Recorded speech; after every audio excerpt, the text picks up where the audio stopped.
The British government are telling us that digital money will be seamless, instant and secure.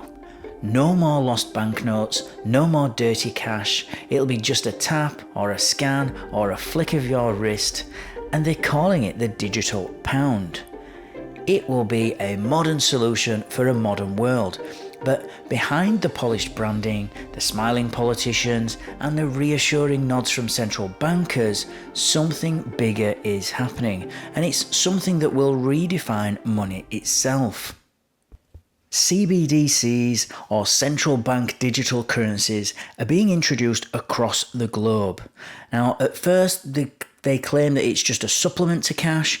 No one's going to be forced to use it, they've promised. It's simply another option in the financial ecosystem. But history tells us that transitions like this are never ever neutral.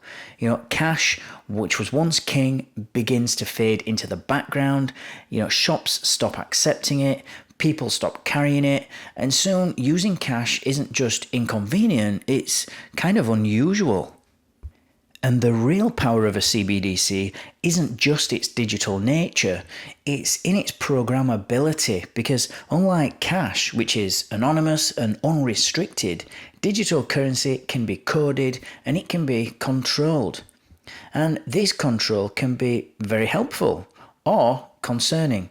In a crisis, authorities could distribute emergency funds instantly, fraud could be reduced, financial transactions are made more secure, but at what cost?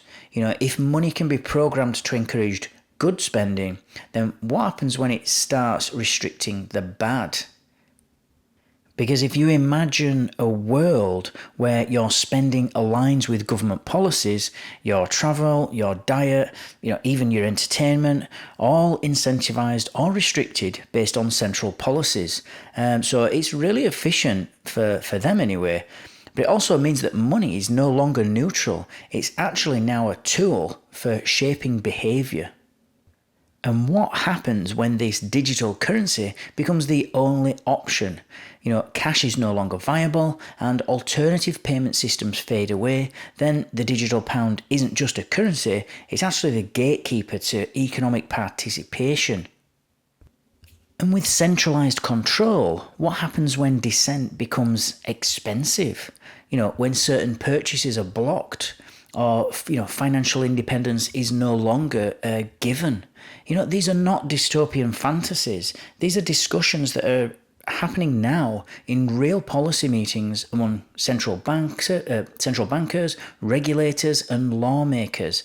And CBDCs, the government is arguing, has the potential to revolutionise finance, make payments smoother, make security tighter, economic stability stronger, but they also carry risks that cannot be ignored. Privacy, autonomy and financial freedom must be safeguarded as this new system takes shape. Thanks for listening, guys. Don't forget to like, subscribe and click on that notifications bell so that you don't miss out on any future updates, and I'll see you all in the next video.